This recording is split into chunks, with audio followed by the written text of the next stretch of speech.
Welcome back to another technical deep dive here in the debug zone.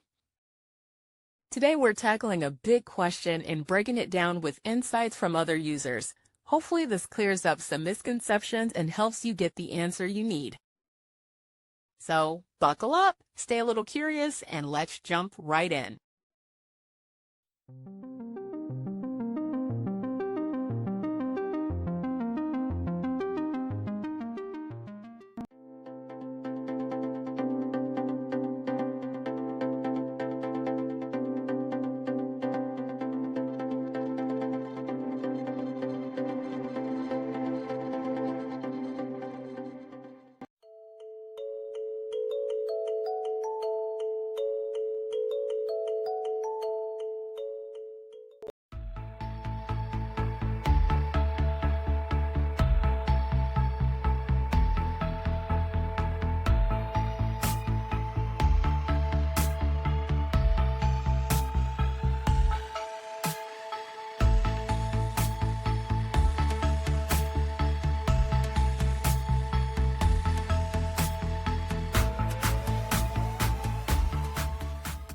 And that's a wrap.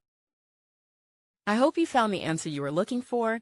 If you did, take a second to hit that subscribe button. It really helps out. And let me know in the comments which solution worked best for you. See you next time in the debug zone.